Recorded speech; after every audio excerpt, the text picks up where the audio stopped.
I think, than anybody I can put a name to promote our sport. The archer who owns all the world records, John Demmer III. You know, the more difficult a thing is, the more important the mental game becomes. I didn't eat any supper yet either. How about you guys? Did you guys eat yet? I didn't eat Oh, that. you know, I got some crunch berries. Oh, yeah. Grayson Barlow. It's like me taking 3 or 4 years off your eyes just because I weakened that prescription in the shooting eye. And don't put everything into my shot that I should, that I get a lot of drop on those heavy arrows. It's dropping all the way down. He said, well, you might want to think about going to a light. Don't forget, January 19th, the second part of the coaching series. First of its kind, online Barebow education available only through our Patreon page. Check out the memberships there. State and national champions are available and able to access these free classroom-style Barebow archery trainings right through the Barebow Project. If you or your club are interested in hosting a Barebow seminar, reach out to us at thebarebow.project@gmail.com or via DM on Facebook and schedule a seminar with us today. We will travel and work with your club and members the best fits your schedule. And don't forget the Barebow Project apparel store. It's located in the link of all episodes in the comment section. We Are Barebow and Barebow Life apparel are available. Welcome back to the Barebow Project. I have a special guest with me today from out there in the land of Iowa. He's a close friend. We have a close mutual friend. I've met Zack before, but with Robbie Bisinger, who's gone a different path in his career. I'm super proud of that guy, man. He's like, oh, I gotta mute you there, Pete. If you don't you took care of it. Thanks, buddy. Yeah, I'm super proud of Robbie. We probably text and update, pretty often. Just proud of the direction he's going with things. And we might not see Robbie at a tournament this year, but he'll be back around real soon. And but in the meantime, Zack's definitely picked up the what's the word? Representation from the good old state of Iowa. Zack Bisinger, am I saying that correctly? Bisinger? Bisinger. Bisinger. Okay. Zack Bisinger. My bad, dude. No, you're good. Welcome to the podcast. This if you don't know who Zack is, you will in the future. Zack, where are you from? What do you do? I know you work in a shop. Just give them a shout out. Let's give us the details. Yeah, so I live in Des Moines area. I work up in Ames at Danfoss Power Solutions as a process engineer full time. And then I spend my Tuesday nights and one Sunday a month at Archery Field and Sports working, volunteering at the shop, and just helping him out. Mark's a really good dude. He's the owner over there at Archery Field and Sports in Altoona. Okay. So if you're ever in Des Moines area, go check them out. Yeah, for sure. For sure. They got a nice indoor range there. Helpful. Yeah, we got 40 yards indoors, and then I think you can shoot 120-ish if you stand up by the highway. So if Is you that outside, outdoor? The outdoor range? Yep.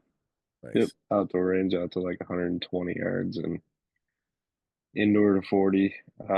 When the shop's closed, we shoot 60, but that's like through the pro shop, through the doorway, and Yeah. a little sketchy, but yeah, I used to shoot. I could shoot in my old range. I could shoot 50 right at the door.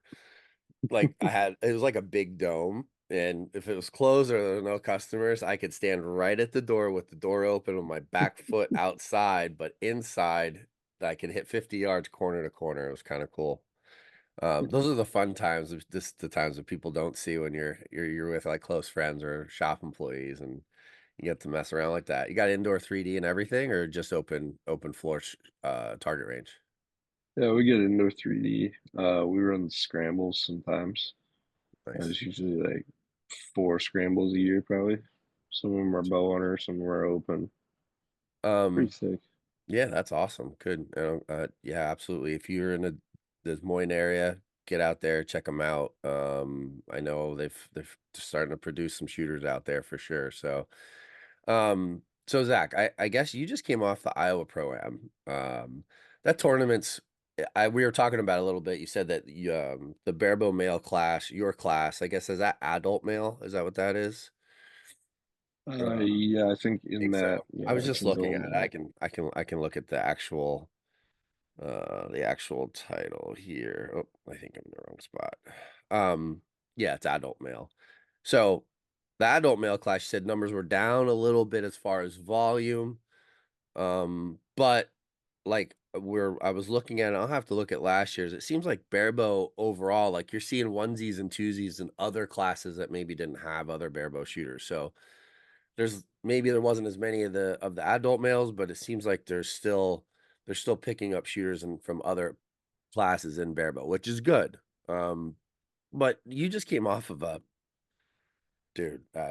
stellar performance on the Iowa Pro-Am and took the top seat there.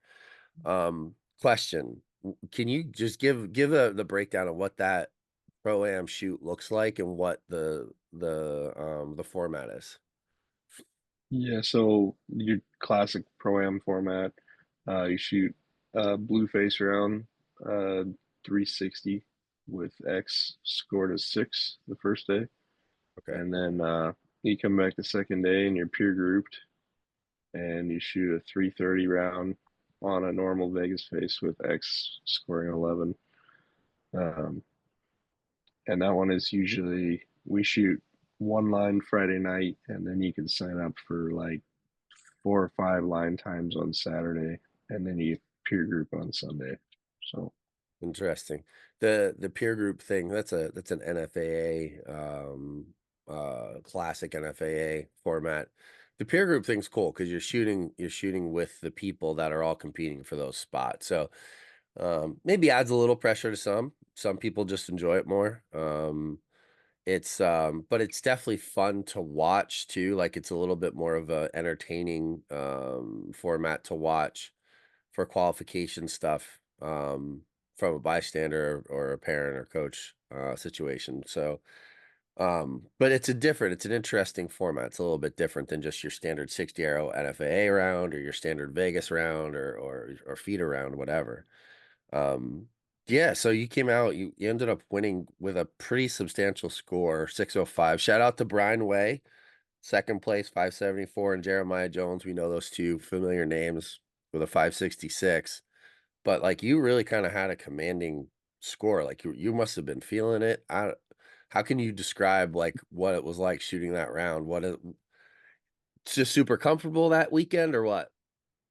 not really. I actually tweaked my lower back last Friday at work.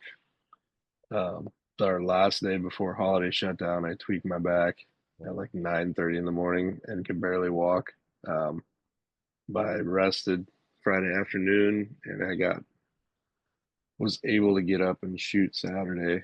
It wasn't the most comfortable shooting at all, but Yeah. it was all right. I mean, they still won the middle, so yeah, I actually shot a single spot Saturday expressly because I didn't know, how that shooting was going to go.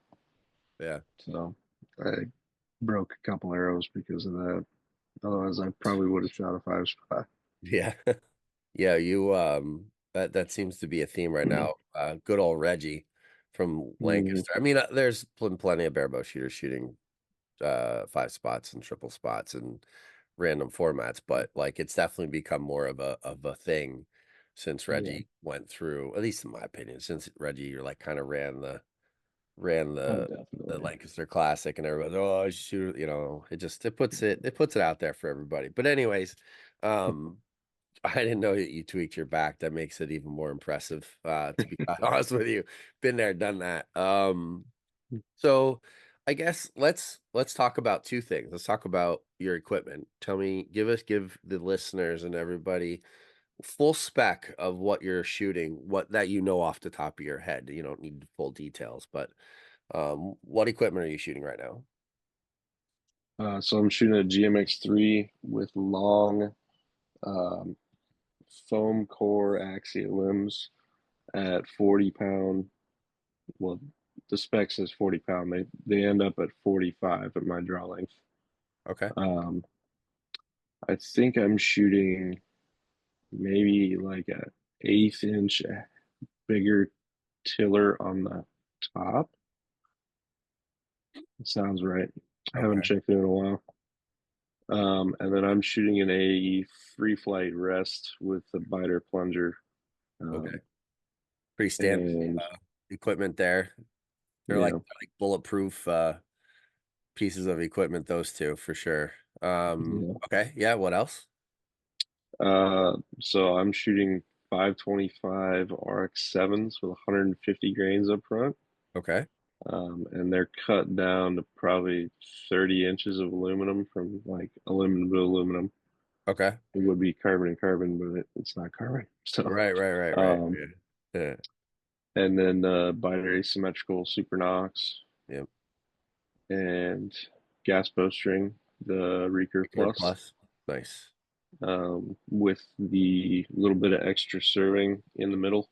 Yeah. I think if you tell them you want a Robbie A Weisinger Robbie build, they tell you Weisinger that. Yeah. spec. Yep. So I don't have to tell them how much serving I want, which is kind of No, nice. yeah. So shout out to sponsor and partner of the podcast, Gas Bowstrings. Um, but if you're ordering a recurve plus string from Gas and Zack just messaged it, just tell them you want the Robbie Weisinger spec. They know what that is. I don't even know. That might be a standard for a barebow string, but you just got to tell them, the Robbie Weisinger spec, because Robbie's the one who kind of established that relationship, and when the whole big thing came out with the rules and the serving and all that jazz. But anyways, moving Yeah. on, Zach, moving on. Talked about Robbie enough today. Yeah. Um, and then I've got the Hoyt Barebow weight with 40 ounces. I like a heavy bow. I always like a heavy bow with compound. So I feel like I just transferred over and I made this thing as heavy as I could. Yeah, I may even helps. make it heavier yet. We'll see what people come out with. But Yeah, there's stuff in the works, huh? yeah. Um, Um, what about grip? Are you shooting a custom grip or Hoyt? yeah. So I'm actually shooting a Jaeger grip that is also from Robbie. Um, it's a it's a mix between a JD3 and a Brady grip. Okay. But it's not like the JD3 has the palm plate on it that's just straight up rubber with a little ridge on the left side if you're a Yeah. right-handed archer. Yeah. That kind of lines up in the palm of your grip. Um, this one has a flat face grip that's kind of cut off the side the way the Brady is, Yeah. but it has like a checkered pattern in the rubber. Oh, cool. So I Okay. think it actually holds up a little better, like it doesn't slip. Like I Yeah. had problems over the summer with my grip sliding up, Yeah. and I'd have low arrows because of that. So you can see like if you look at the pictures from US Open, I was shooting with uh, liquid chalk all over my hand because Oh, I didn't really? want my No, I grip to didn't see slide that. up. I'll have Yeah, to pull that up and look at it. you have to look up. You have to look close to see it probably, but yeah, my hand's like covered in liquid chalk because it was sliding. Sliding around. Yeah, I mean, in those formats, even indoor format, there's a couple of ways that you can circumvent that. I think it's going to be tough to find any grip that absolutely does not allow slippage when it's hot, sweaty, whatever. Yeah. One, towel quiver. Two, anti-back.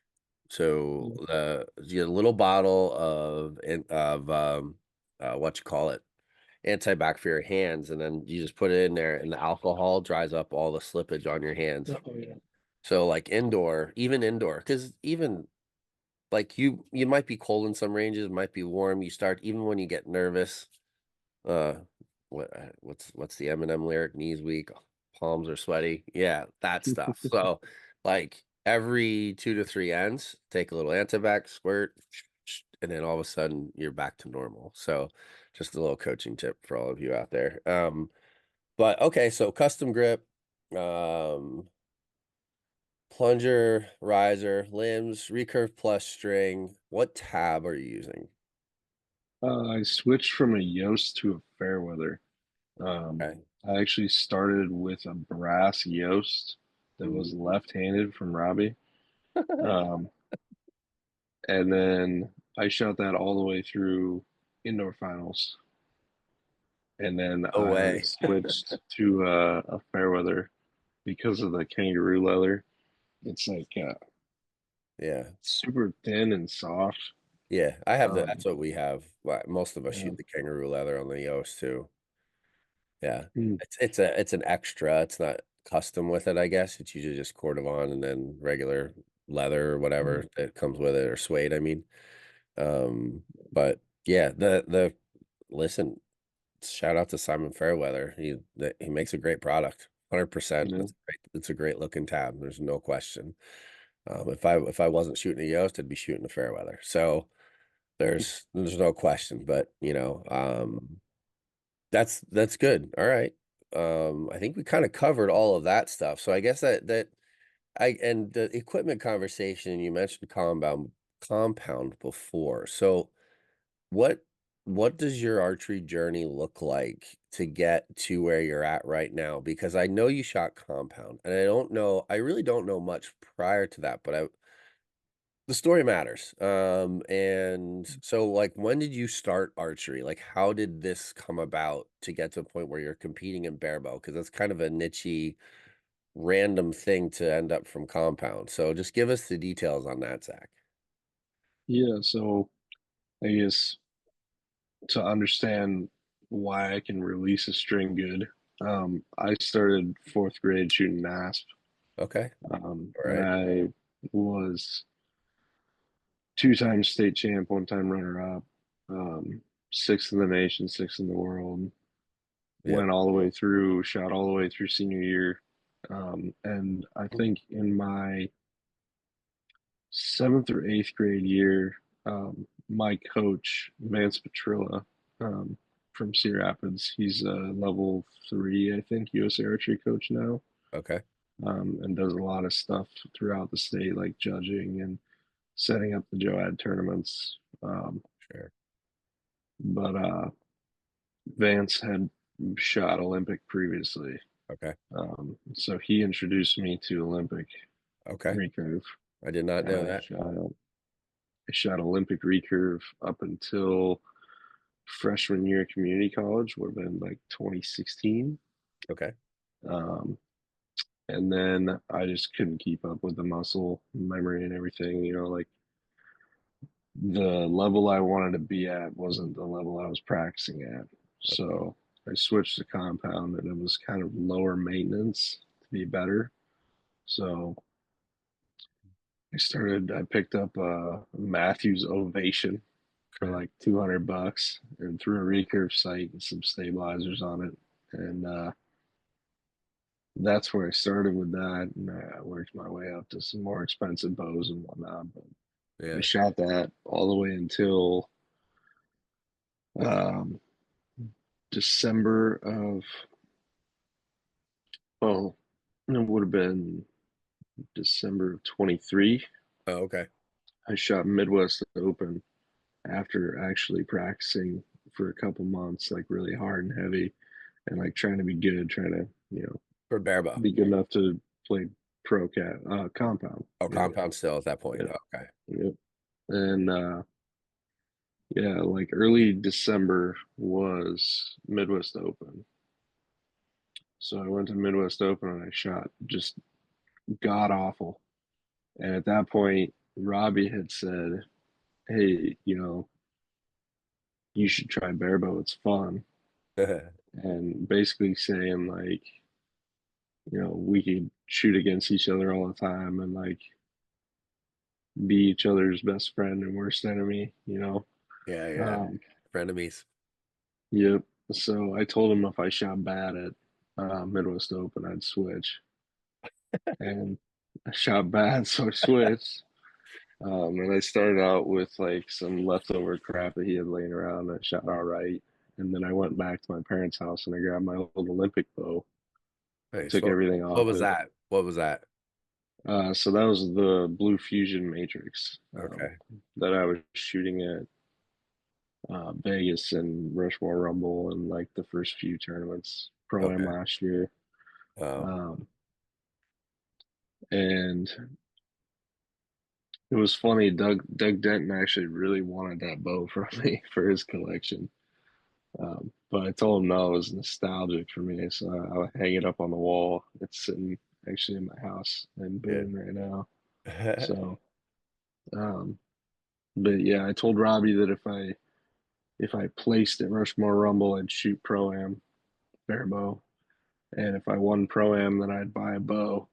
So I won Pro Am. I bought a Barebow um, through the shop. So and then I ended up getting getting that bow before U.S. Indoor Finals, which was good because I think my limb pocket adjustment on that Matrix was the bushing was bad or like wearing out, or I was missing. They have those little spacers in there, Yeah. so I think I was missing like a little metal spacer. It was just wiggling ever so Oh slightly back and boy. forth, and Yeah. I'm like, oh yeah, that's probably not good. No, no, definitely Um, not. it still shot like 280s in practice, but you know, Nice. it was So nice to get something new. So. yeah. So that was a quick transition from compound to recur to barebow. Oh But yeah. like you said, and that so that paints a picture of the quality of shots that you make. And I remember when you first started dabbling it, Robbie, it was like, I'm telling you, this dude's is good. Like you don't see it yet, but when you see him shoot, you'll understand. And I think he might have sent me some videos or something. I was like, yeah, I can see it. And but now it makes sense though. Like you're not just a rando switch to barebow. All I did was bow hunt and I was a compound shooter. Like you Yeah. have years of shooting, quality shooting under your belt already. You obviously were a natural talent of some sorts with the success in NASP, which also is a credit to NASP of what is developing out of that program now that it's been so widely established across the country and even in some, I guess, international as well. And then to Olympic recurve, which you know, the repeatability of an Olympic recurve release carries over to barebow, no question. It's just the transition from shooting with an aggressive back wall, pulling through a clicker, to settling and aiming and being okay with that aim. That's the usually the struggle of the migration. It's that part's a little bit different, but um now it makes sense though. And knowing like the quality of shots that you make and how fluid you look when you shoot, that experience is there. And then the compound experience too, of like being able to hold into that back wall, knowing what that's supposed to feel like with a compound. There's a little bit of carryover then also to barebow for that purpose as well, for people who've done it or understand it. But anyways, moving on. So I guess with the layout of all that equipment and the layout of your experience, what is it that you're doing now in this short journey of yours? December of 23, you said, correct? Is that when the full Mhm. switch? So you went like I don't remember. I don't know how you did with the classic last year. How did that go? So I didn't shoot. I didn't So go. you didn't go. Okay. I thought you were Nope. there for some reason, but you were at Target Nationals, right? Yeah, I think I was just too short notice Oh, to yeah. plan my trip and get going to the classic. So Okay. All right. So this will be your first year at the Classic. I guess what does a week to week training look like for Zack now? Now that I mean, you're literally technically a year into Barebow, had some success outdoors. You've had some success indoors. And I guess in a regional manner, indoor nationals. You had where did you end up last year? You ended up winning indoor finals? Yeah, third at internationals Yeah, and that's what it then was. Third. first at the finals. That's what it was. Yeah, yeah. So like, man, like we talk about honeymoon periods. I don't think this is as much of a honeymoon period. I think it's just your years of experience and just overall demeanor and approach, like it all fits well with Barebow. So let's get back to the original question. What does a week to week training look like for you? What are the things that you're doing to keep your game up? How does that work? Besides the 2 days that you go to the shop, which I'm sure you're shooting on those days, what else are you doing, or how many other days are shooting, or what's it look like for you to stay and continue to become the shooter that you want to be? Yeah, so I spend a lot of time. So I live 50 minutes from the shop. Oh wow. Yeah. The rent's cheap. Right. But Right, right. so I spend a lot of time in the truck or the car driving back and forth to the shop. 'Cause it's really, not only is it a good indoor range, but there's good people around to help you out. And Mhm. I have a lot of friends down there and we shoot matches against each other. Even like my friend Roland Deason, he shoots open pro compound, and I'll give myself like a handicap and shoot against him. Mm. And those matches are always fun because he'll shoot, a 32 on a Lancaster end, and I'll shoot a 32 and I'll win because I have a 2 point handicap. Yeah. Um, but yeah, I guess when I have shoots coming up with head-to-head matches involved, I try to get a head-to-head match in from literally anybody. And if I can't do that, I will fabricate some kind of, AI System. match or something, Yeah. some way to challenge myself that way. And then really just shooting, I think I probably only shoot for an hour on Tuesdays after I work. Um, But if I can show up before I work at 6 and shoot for an hour, then I get 2 hours in. But like I shoot 3 or 4 hours on, probably 3 hours on Monday, Wednesday. Usually on Friday I'll shoot about that much. And then one of the weekend days. So I'm shooting, you know, 5 days a week. Um, That's makes sense. Try That's to tough get though. at least 120 arrows in. Lately, what I've been doing is I shoot two ends of practice and I just jump right in and score Mm. every arrow I shoot and just track how I'm shooting throughout. Um, like, so yesterday I shot 190 arrows, 180 of that was for score. And it was, Don't forget, our January giveaway for Patreon subscribers is from the Bow Band, but we have multiple giveaways lined up from XS Swings, Yost Archery Products, Jaeger, and much more throughout the year, every single month for Patreon subscribers. Check it out. two 600 rounds on a Rushmore Rumble 5 spot because that's coming up. Sure. And then two Lancaster rounds on a 3 spot. And I just scored everything and kind of kept a mental note of like where my bad arrows were going and when those bad arrows were happening and why, or why I thought. And then also like as I get tired, as I get fatigued, what am I doing differently on those arrows when I'm tired, and where do they end up? So Mm. that way when I'm in a situation where, like Lancaster's a lot of arrows and then a big break, and then you come in and you potentially shoot, you Right. know, Yeah. Bunch of shoot 100 or 12 arrows for score after that. yep. So those 12 arrows really, really need to count. So Yep.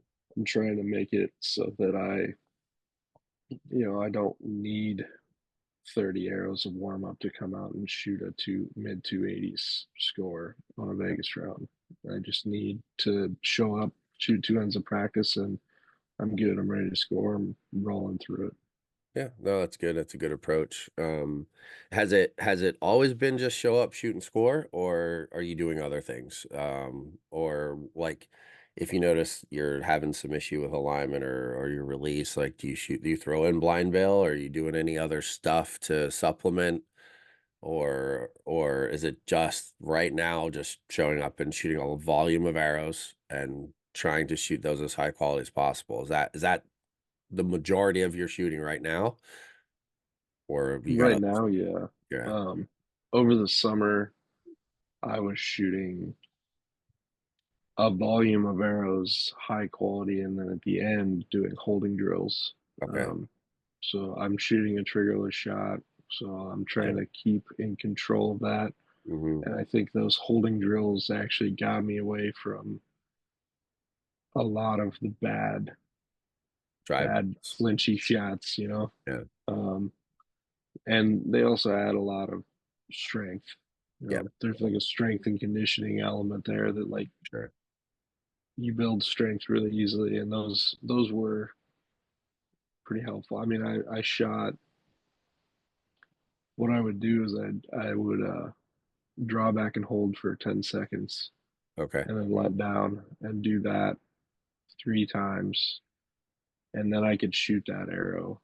Yeah. So then I'm also getting a fatigued shot, you know, Sure. afterwards, and I get to see where that goes and feel how that feels. Yeah. It's Um, crazy when you're doing, I teach a drill called a progression drill, but it is pretty wild if you say you get flinchy and you just do, like you just said, 2 or 3 holding drills, bang, bang, bang. And it's incredible how that fourth arrow, the fourth draw, when you're going to shoot it, how easily it goes right to the middle and just stays there.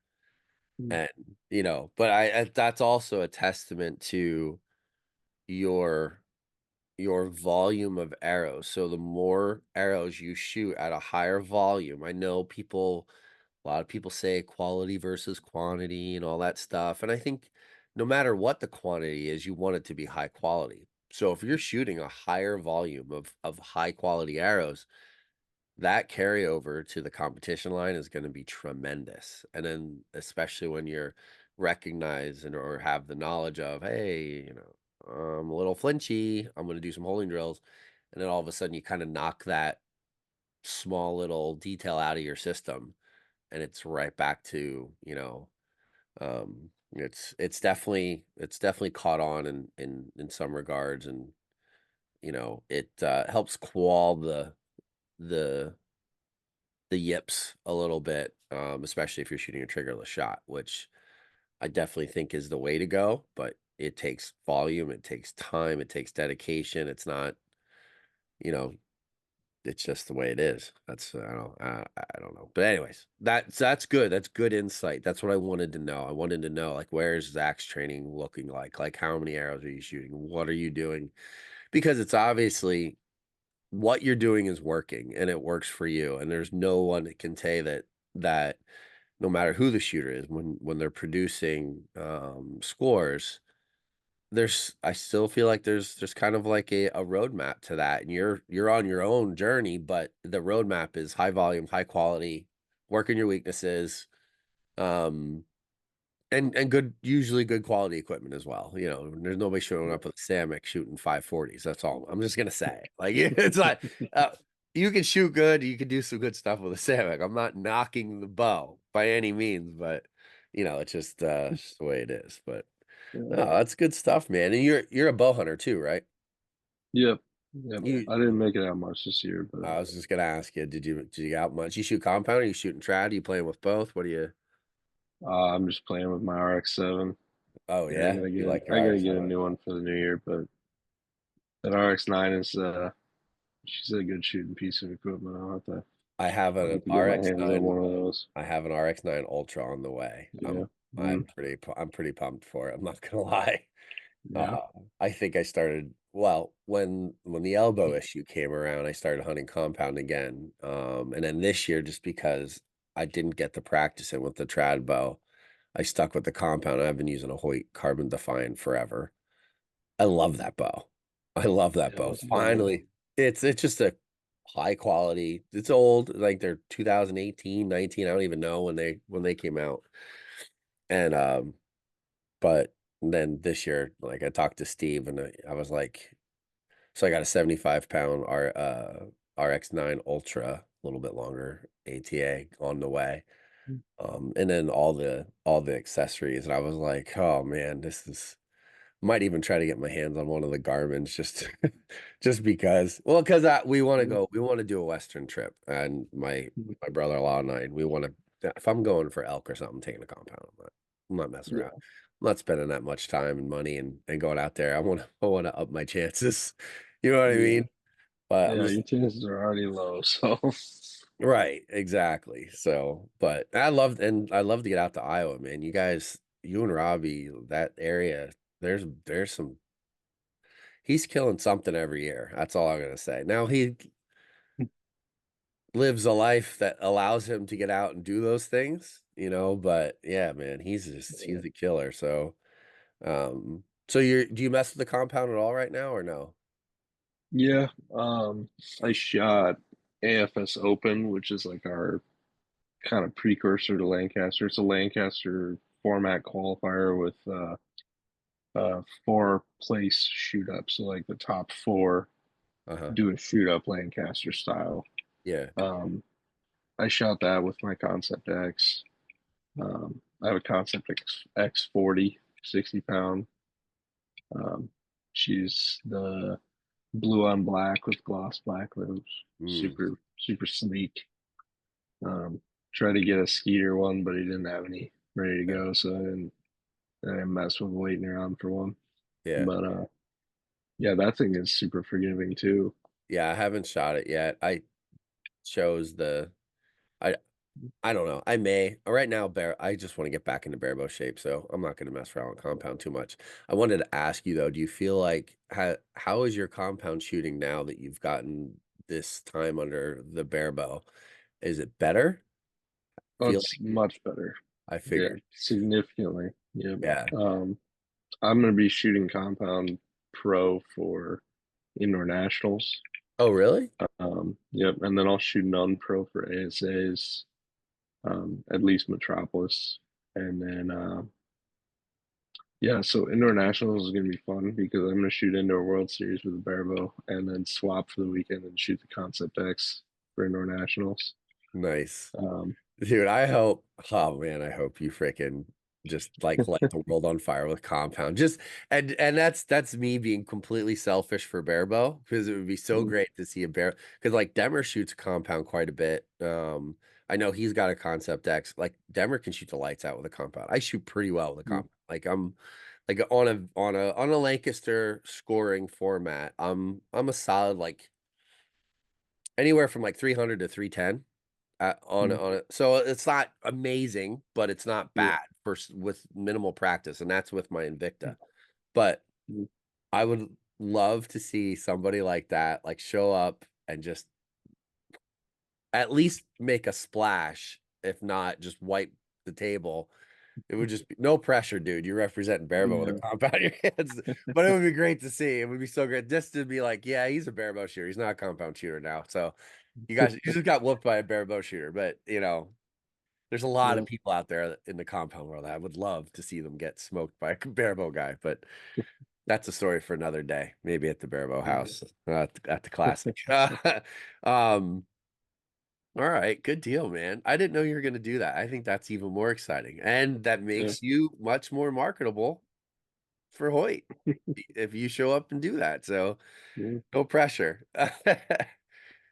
And Good. the one we missed too, ramrods.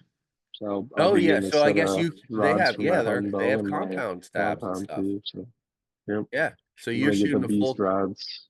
I was just gonna say you're shooting a full ramrod setup on the Concept X.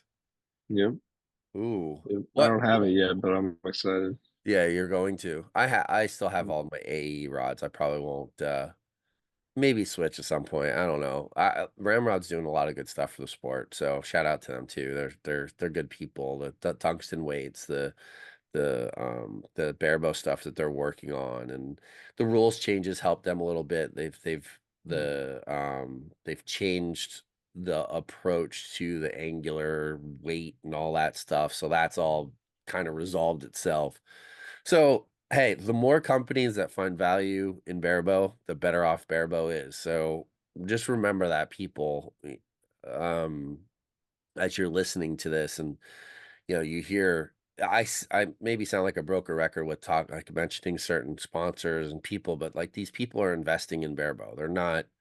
They see that there's a value in it and they're supporting the sport. Just try to reciprocate that to these companies. That's a side disclaimer. I just want to throw it out there. Just support these companies and the people who run them. So yeah, good deal. What are your compound specs? I'm curious. So I'm shooting. I'm sorry, specs and equipment, rest, Oh, okay. release, arrows, all that jazz. Yeah. So I've been shooting a True Ball Abyss Flex release, and then my backup release is an oldie but a goodie. The HT Pro, the Oh little yeah. brass one from Oh True yeah, Ball. yeah. I have a Yep. HBC. Yeah, Mhm. the brass one. That's my Yep. favorite release. Yep. Um, and then the True Ball XL XP Pro um, with a shrewd scope on it, the Optum. Okay.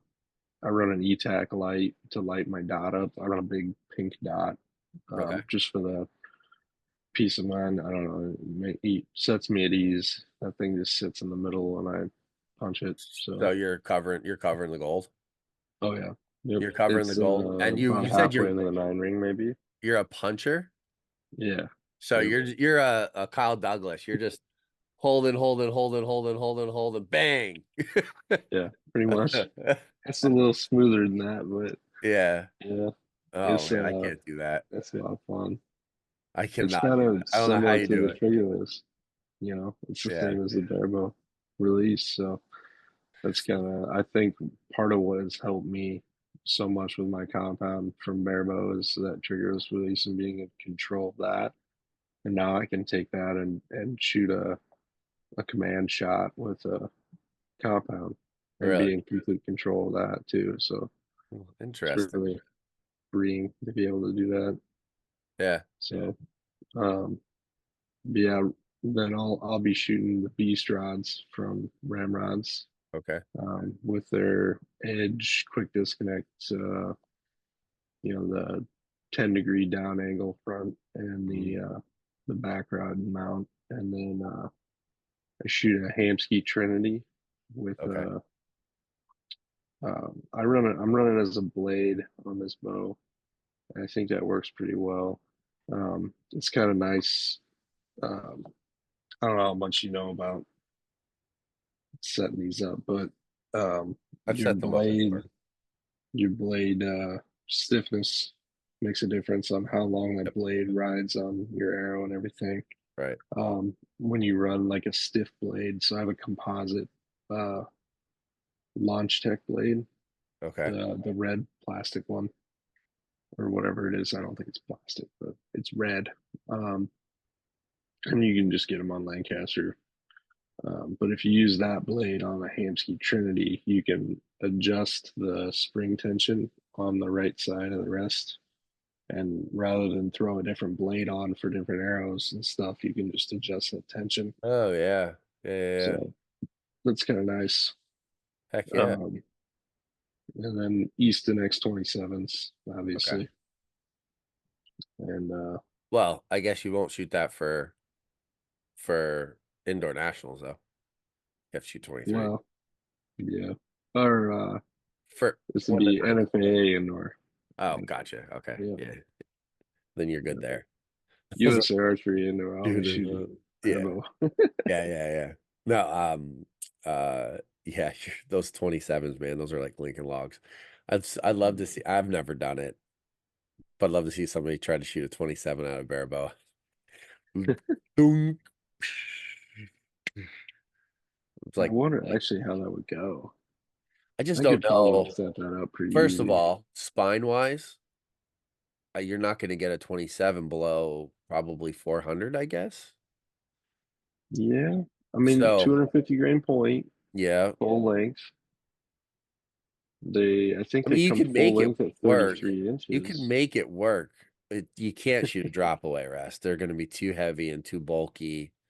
You know, the Yeah. free flight will handle it with it, but I just, man, I can't think that it's going to be very forgiving. Like it'll be great when it's great, but oh man, it'd be fun to play around with like one time just to see Yeah. what it's like. Imagine aiming with a 27 though on a single spot. Like that, the tip of that arrow is going to cover most of a 3 spot. You know what I mean? Like Oh yeah. you're It's gonna literally be huge. covering almost 7 to 7, maybe even 6 to 6 with the point of the arrow. There might be Yeah. something to that though, too. Like just it's like the Yeah. pink dot over the gold. Hmm. Just get rid of the whole thing. Yeah. It's that's all you got to do. I don't know. Yeah. I don't know. That might be gangbusters. That might be the way to go. It could be. I don't know. I mean, I'm not brave enough to try it. It would be fun though with the right company. I gotta look in. Maybe I'll order some uh some 27s off of Lancaster, some aluminums, and just play around with what it looks like to aim with them and see. I also wonder what the longest shaft is that you can get from a bear shaft in a 27. I don't know. Um, I don't know. I mean, it would be fun to try. I don't know if off the top of my head I'm like, yeah, that's the way to go. Like I would not publicly put that out there, Yeah. but it should be interesting. So if you do try it, since you work at a shop, and I bet you there's 27s laying around somewhere, send me a video. I want to see what it looks like. I bet your bow's nice and quiet, and that arrow almost hits the ceiling on the way down. No, it's not going to be that bad. That'd be funny. Good stuff, man. Good stuff. So, I don't know if do you put your like Instagram and stuff out there for people if they want to follow you and kind of what you got going on? Yeah, All right. absolutely. Any platforms you have or sponsors that you want to mention, like now's your time to give them shout outs and give people a place that they can follow you, your journey, your indoor season, and what happens in Zach's archery future. Yeah, so the only place I really post right now is my Instagram. It's just Z Bisinger. Um, and I guess shout out to Hoyt. It's my first year on pro staff with them. Super excited. I'm getting a white jersey, and it's everything I've ever dreamed of. So, Yeah, that's pretty neat. um, Yeah. and then the guys at Gas Strings are awesome. Yes, they are. And I just signed with Ramrods, so um, first stabilizer company, and they make some sick weights, and I've got those limb pocket dampening tungsten powder things in there. I think they quiet the bow down maybe a little bit. I Yeah, don't know. They're heavy. It's the they only are thing I heavy. care about is heavy. Um, um, Easton has given me a little support. I like their stuff, but they're made in the USA for the most part, so it's something to be said for that at least. And Sure. Fairweather makes a hell of a tab. I can break that kangaroo leather in like a day, which is sick. Yeah, it is Um, nice. Yeah. yeah, and oh Jaeger, Paul Jaeger, good dude. Um, he sent me some grips and let me try some cool stuff that I wouldn't otherwise be able to. So, Yeah. um, Paul's a good guy. shout out to them. Super I'll busy buy some guy, grips. but a good guy. He's passionate about what he does, for sure. There's no question. Sometimes overly passionate.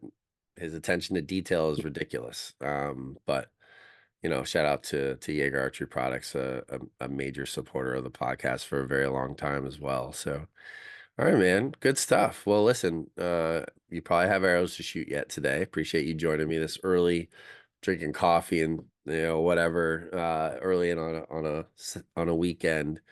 Good luck to you. I'll see you in Lancaster here in a few weeks, and look forward to shooting in the. Honestly, the magic happens at Classic. I mean, the tournament, and all the all the other stuff. The magic happens on the green practice range, people. That's where the magic happens. That's where the shenanigans happen. We all shoot together.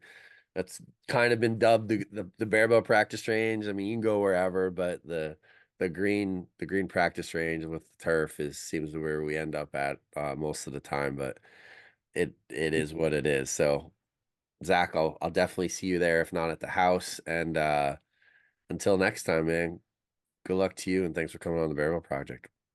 Yeah, thanks for having me, Frank. Thanks for talking to me. Yeah, Appreciate it. sure thing.